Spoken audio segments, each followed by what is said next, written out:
நான் கேட்குறதுக்கு யாருக்கிட்டையும் பதில் இருக்காது. இப்போ உங்ககிட்டே கேட்குறேன், நீங்கள் எதாவது பதில் வச்சுருக்கீங்களான்னு சொல்லுங்கள்.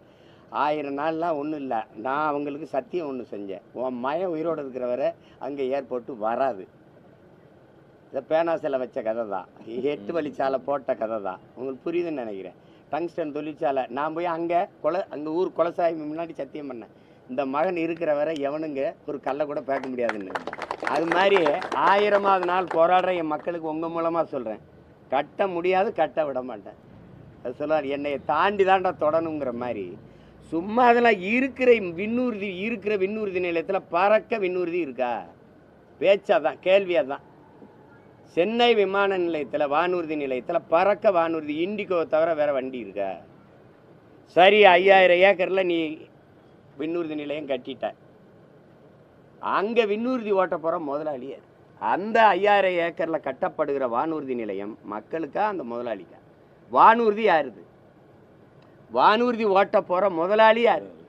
அதே இண்டிகோவோ நாளைக்கு ஒரு கண்டிகோவோ எவனோ ஒருத்தன் வருவான்.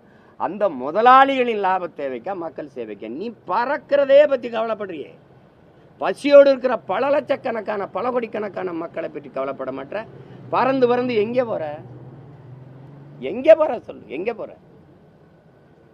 தமிழ்நாட்டுக்குள்ள நாங்கள் பல இடங்களில் பறந்து பயணம் செய்கிறோம். இண்டிகோன்னு ஒரு விண்ணூர்தி தான் இருக்குது. அதுதான் எல்லா மாவட்டங்களையும் இணைக்குது, இந்தியாவே அதான் இணைக்குது. ஒரு தடவை நான் மதுரைக்கு போய் இறங்க 24,000 ரூபா, திருப்பி அங்கிருந்து இங்கே வர 24,000, 50,000 ரூபா. அவர் சொல்கிறதான் கட்டணம், அவர் எடுக்கிறதான் நேரம்.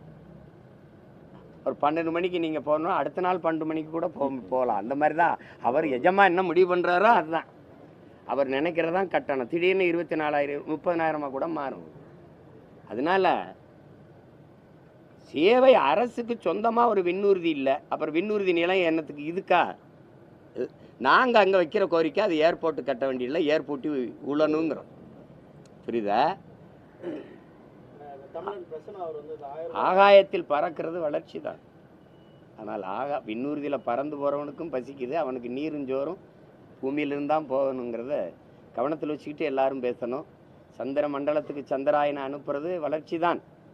ஆனால் அந்த சயின்டிஸ்டுக்கு சாப்பாடை எங்கள் ஆத்தாள் அப்பனும் சம்சாரி தான் அனுப்பணுங்கிறத மனசில் வச்சுக்கணும். விண்வெளிக்கு விண்கலத்தை ஏவுங்க, வளர்ச்சி தான். ஆனால் அந்த விஞ்ஞானிக்கு